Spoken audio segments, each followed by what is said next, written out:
right, we are live on Instagram. We are live on Facebook. Podcast listeners, what's up? How we doing? It's Wednesday. It's Hump Day. It's also Jerry on Ice. My name is Dustin Jones, one of two lead faculty members within the older adult division.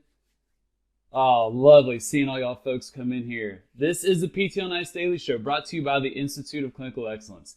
Today's topic at hand is going to be how to fall without getting hurt. So this is going to be a lot of demo, a lot of movement. So if you are watching on Instagram, if you're watching on Facebook, maybe watch this now, but maybe take some time to do this, to actually practice some of these things at a later point. If you're listening on the podcast, I'm going to make sure that you're going to get a lot out of this, even if you can't watch it. But I do encourage you to go back and watch it. So before we get into today's what's up, Alex? Get into today's content. I want to mention it is Hump Day, right? Hump Day Hustle. Many of you all get that email. Jeff Moore sends that out at 8:30 a.m. Eastern Standard Time every single Wednesday, jam-packed with helpful links related to your practice. So if you don't get that, go to ptonice.com and you can click Hump Day Hustle and you'll be able to get on that. Also, we just had an awesome course, MOA Live, down in Arlington, Texas. We had a group of about 55 folks. Amazing to spend some time with them. We're going to be doing a bunch of these live courses throughout the year. Next one's going to be in Charlotte this upcoming weekend. Then we'll have one in Alex Germano's neck of the woods in Olney, Maryland on June 5th. So we'd love to see y'all out if you are around. Also, we have Modern Management of the Older Adult Essential Foundations that is starting June 23rd as our next cohort. So that is about, I believe, 30 to 40% full. And that's likely going to sell out. So I'll grab that sooner than later. All right, I got some notes over here. We're going to be talking about how to fall without getting hurt. So this past weekend, we had 55 folks in a clinic. It was quite the scene because we had all these folks basically flopping to the ground. If you just kind of step back and just observe the scene, it was mass chaos. It was absolutely crazy. But in a way, it was controlled chaos. What we were going over was how to fall in a controlled manner when you feel like you're out of control. And why are we talking about that? It's because we want to help people be prepared for a fall. We want to help them prevent a fall, but also be prepared for the event of a fall. We've talked about this over the past few weeks. Remember, we talked about the 4 phases of a fall. Remember, we have our pre-landing, which most of our interventions are really addressing, right? Pre-landing phase of a fall some of your interventions are targeting that from the sense of maybe screening risk factors, maybe doing a solid balance assessment, maybe going ahead and doing some of that balance-specific training. A lot of us are already doing that. Then the second phase is the near fall phase, when we do lose our balance and we have to perform that balance reaction or maybe a stepping strategy to maintain our balance so we don't fall. Many of y'all are doing that with reactive postural control interventions, something like perturbation training, something like volitional reactive step training. A lot of y'all are already doing that. Keep it up. But the area that we typically avoid is numbers 3 and 4 in terms of the phases of falling. And that is the fall landing and then the completed fall, or once they have fallen, what the heck do they do to get back up? So that's what we're talking about. Falls preparedness, phases 3 and 4, the fall landing, and then the completed fall. All right, so typically when you're going to introduce this to your patients, you're going to start with number 4, the completed fall.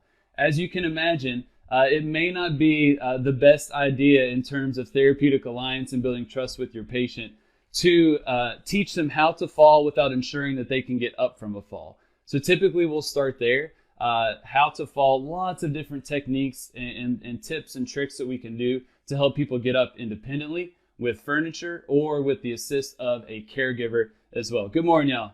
Good morning.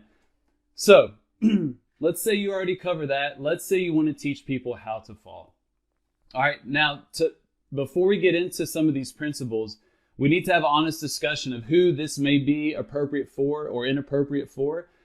There is very limited research on older adults that have different conditions that may be of concern. Typically, when you're going to see some of the research or case reports related to safe fall landing strategies, particularly in the older adult population, these are super healthy folks. These are folks that do not have a diagnosis of osteopenia or osteoporosis. They don't have high irritability. They're rather strong, healthy individuals. So in the context of physical therapy, we have to be very careful, all right? So I'm not saying go out and do this with everyone. However, there probably is a variation or progression, if you will, of some of these falls that's going to be appropriate for your folks, even in the presence of something like osteoporosis and osteopenia. We're going to go through those progressions so you're pretty clear on that. But when you hear us talk about these things, I'm not necessarily advocating for a full range of motion practice fall with someone that does have osteoporosis. There's some reward from that, right? But there's also a lot of risk. So we have to be very critical about how we apply these things. But we're just trying to get this conversation going and provide options that you all can use with people across the spectrum, regardless of your setting. All right. Okay, the principles. I need to give a big shout out to Ben Moosehold. If y'all don't know who Ben Moosehold is, he's a PT, pretty amazing parkour athlete as well. He's also a computer programmer. I believe he went back to school, but he's out in Portland, Oregon, and we had a conversation about two and a half years ago about how to fall. I'm going to link to that in the Facebook comments, so y'all can watch that video and also read the blog post associated with that. Also, Steve Kinney just released a case report in PTJ documenting his safe landing strategies that he leveraged with an older adult patient. All that stuff I'm going to link in the Facebook comments. Make sure y'all read that and watch that. Those dudes have been talking about this much longer than I have, and very skilled individuals. So I'm just kind of sharing what I'm learning from them, a little bit of experience in parkour. So shout out to those guys. So principles, here's what we want to think about, overarching themes when we're teaching people how to fall. First one is avoid straight lines. You want to avoid straight lines. What does that mean? So if I'm going to fall, and let's say I'm going to fall, I've got this lovely little mat here that I stole from my daughter. She's not too happy about it right now. Is if I'm going to fall to the ground and my arms are extended, a classic foosh, right? Falling on an outstretched hand. If you look and think about that force distribution, all that force is basically going through the palm of both of my hands, a rather focal area, right? My elbows are straight, and that force is largely going up through that skeletal system. And what's going to happen? At the weak point, something is likely going to break for many of our older adult patients. But if I go at that fall with bent lines, what does that do? That allows me to disperse the force, right? It's going to allow me to, instead of just putting the force through my hands, that I'll be able to maybe disperse that force through my hands and forearms. But it's also going to allow my muscles to be able to absorb some of that impact. So it's not solely going through my skeletal system. All right, that's what we want to think about when we're avoiding straight lines. Upper extremities and definitely lower extremities as well. Same exact thing. Lower extremities is going to be rather important here. All right, that's number one. Number two, you want to get low. For all my Lil Jon fans, you want to get low. Basically, whenever you are falling, you want to try and get low as quickly as you can, whether that's just with a quick squat or just think and get your butt to the ground quickly, or lower your center of mass. And we can train people to be able to do that. So avoid straight lines, get low. Number three is we want to spread impact over a bigger area. Great example was that falling on the outstretched hands. When it's just my hands that hit as opposed to my fists and forearms, that disperses the load over a greater area and can ultimately reduce some of that impact force. So we want to spread that impact. Big, it's really important falling forward, definitely important falling backward and sideways as well.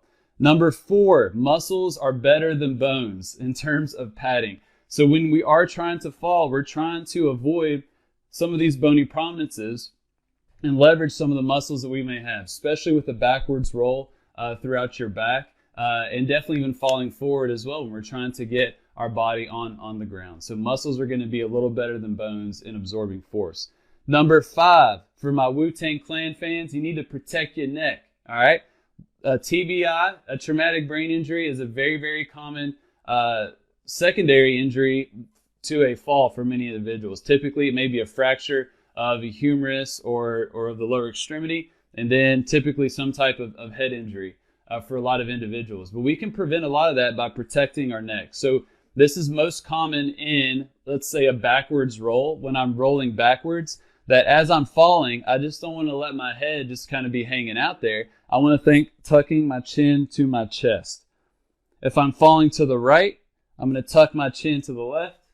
If I'm falling to the left, I'm going to tuck my chin to the right. And as I roll back, it's going to protect my neck, protect my head, and reduce that head acceleration and impact on the ground. If you're falling forward, then it's the opposite, right? You're trying to look up to avoid, boom, that head slam down.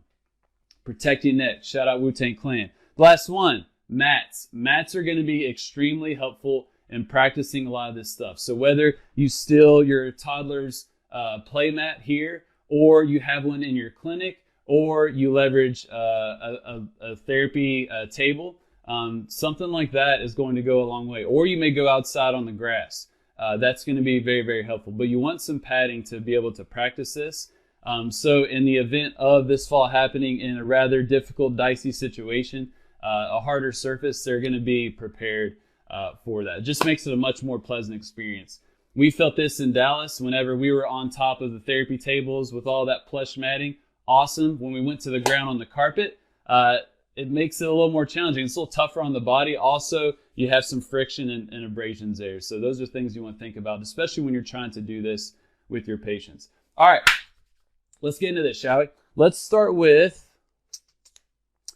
a forward roll first, and then we'll do a backwards roll. How's that sound? All right. It's great to see so many folks watching live. This is awesome. You're probably just watching, waiting to see me fall and actually get hurt. I know what y'all are doing. You're not here to learn. You're here to see some bloopers. Hopefully I'll give you some. All right, forward fall. Always, always, always with these folks, or even yourself, start with a reduced range of motion, and then we're going to build it up. And you can do that very easily with a lot of this stuff. So for a forward fall, I may even start in something like quadruped. All right, so if I'm down on my hands and knees, even something like this, I may come up off my hands a little bit and then allow my fists and then forearms to come down quickly. But the important part is that my fists are going to hit just a split second before. All right, it's going to be very, very important for that. So I may do something like this. Fist, forearms. Fist, forearms. Now, for some of y'all, you may be thinking, why is he going to his forearms? You kind of landed on your elbows. I want you to try to do the same thing with a push-up. Just put your hands on the ground and try and lower yourself just with your arms. And what you'll notice is you can probably do it, but what does it require a lot of? It requires a lot of upper extremity strength. And that is something that can be lacking for many of our folks. So don't rely on their push-up strength, their eccentric control to stop their whole body weight plus acceleration, because that ain't going to happen, y'all. So fists to forearms, all right? So from the quadruped, I just increase the range of motion, right? And go from tall kneeling, all right? And then I'm going to do the same thing. I'm just going to come forward, fists, forearms. Now, in that position, what you want to do, fists, forearms, and then let the body hit the ground. And what you're going to feel is that force gets dispersed from just the forearms to the entire surface area of the anterior part of your body. And that force disbursement just makes it a lot more comfortable for your patients. So let's do that again. Okay, so from here, all right, we did kneeling, then we just increased the range of motion. There's a couple things you can do. I could still do this on the mat on the ground, maybe in a squatted position. So I just kind of get a little lower, and then from here, do that. Or what you can do is go to an elevated surface. I just got a chair in my office, but for many of y'all in a clinic, what you can do is have your therapy table, and then maybe put a chair or a stool right at the edge of that. So you have your therapy table, the chair lifts them up, and ultimately it's a reduced range of motion compared to a full standing fall. If that makes sense, all right? So I did the squat one. We'll do the elevated surface here. Knees hit, fists, and then forearms. And then the rest of the body comes as well. And then you go to the full range of motion. Knees, fists, forearms, let the whole body hit.